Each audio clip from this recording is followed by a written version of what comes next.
R ನಗರವನ್ನ ಬೆಳಗ್ಗಿನಿಂದಲೇ ಹೇಳ್ತಾ ಇದ್ವಿ, ನೀರಸ ಮತದಾನ ಆಗ್ತಾನೆ ಇದೆ. ನೀರಸ ಪ್ರತಿಕ್ರಿಯೆ ವ್ಯಕ್ತ ಆಗಿದೆ ಅಲ್ಲಿನ ಮತದಾರರಿಂದ. ಅಕ್ಷರಸ್ಥರು ಸುಶಿಕ್ಷಿತರು ಇರುವಂತಹ ಕ್ಷೇತ್ರದಲ್ಲೇ ಈ ತರ ಆದ್ರೆ ಇನ್ನು ಬೇರೆ ಕ್ಷೇತ್ರಗಳ ಕತೆ ಏನು ಅಂತ ಕೇಳುವಂತಹ ಪರಿಸ್ಥಿತಿ ಇದೆ. ಮತಗಟ್ಟೆ ಅಂತೂ ಖಾಲಿ ಆಗಿದೆ, ಜನ ಬರ್ತಾ ಇಲ್ಲ, ಬಣಗುಟ್ಟಿದೆ ಬೂತ್ಗಳು. ಸಿಬ್ಬಂದಿಗಳಂತೂ ಜನ ಈಗ ಬರ್ತಾರೋ, ಈಗ ಮತದಾರರು ಬರ್ತಾರೋ ಅಂತ ಕಾಯ್ಬೇಕಾದಂತಹ ಸಿಚುವೇಶನ್ ನಿರ್ಮಾಣ ಆಗಿದೆ. ಸಂಜೆ ಆಗ್ತಿದ್ದಂತೆ ಸ್ವಲ್ಪ ಪ್ರಮಾಣದಲ್ಲಿ ಮತದಾರರ ಸಂಖ್ಯೆ ಜಾಸ್ತಿ ಆಗಿದೆ. ಕೊನೆಯ ಅರ್ಧ ಗಂಟೆಯಲ್ಲಿ ಈಗ ಮತದಾರರು ಹೆಚ್ಚಾಗಿದ್ದಾರೆ. ಕೆಲಸ ಮುಗಿಸ್ಕೊಂಡು ಅಥವಾ ಬೇರೆ ಬೇರೆ ಕಡೆ ಹೋದವರು ಈಗ ತಮ್ಮ ಹಕ್ಕನ್ನ ಚಲಾಯಿಸೋದಕ್ಕೆ ಆಗಮಿಸ್ತಾ ಇದ್ದಾರೆ. ಕೆಲಸ ಕಾರ್ಯಗಳನ್ನ ಮುಗಿಸ್ಕೊಂಡು ಈಗ ಕೆಲವರು ಬರ್ತಾ ಇದ್ದಾರೆ.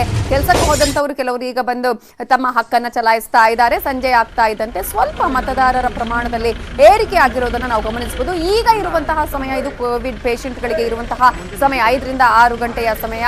ಒಂದ್ ಕಡೆ ಕೋವಿಡ್ ಪೇಷಂಟ್ಗಳವರು ಕೂಡ ಹೇಳ್ಬೋದು, ನಾವು ಕೋವಿಡ್ ಪೇಷಂಟ್ ಆದಂತಹ ಸಂದರ್ಭದಲ್ಲಿ ನಾವು ಕೂಡ ವೋಟ್ ಮಾಡಿದ್ವಿ ಅಂತ ಹೇಳಿ. ಯಾವುದೇ ರೀತಿಯಾದಂತಹ ಸಮಸ್ಯೆ ಆಗದ ರೀತಿಯಲ್ಲಿ ಎಲ್ಲಾ ಮುನ್ನೆಚ್ಚರಿಕೆ ಕ್ರಮಗಳನ್ನ ತೆಗೆದುಕೊಳ್ಳಲಾಗಿದೆ. ನೀವು ಬಂದು ವೋಟ್ ಮಾಡಿ, ಜನಸಾಮಾನ್ಯ ನೀವು ಕೂಡ ಬಂದು ತಮ್ಮ ಹಕ್ಕನ್ನು ಚಲಾಯಿಸಿ. ಜೊತೆಗೆ ಕೋವಿಡ್ ಪೇಷಂಟ್ ಆದ್ರೂ ಪರವಾಗಿಲ್ಲ, ನೀವು ಹುಷಾರಾಗಿದ್ರೆ ನೀವು ಬಂದು ನಿಮ್ಮ ಮತಗಟ್ಟೆಯಲ್ಲೇ ಹಕ್ಕನ್ನ ಚಲಾಯಿಸಿ.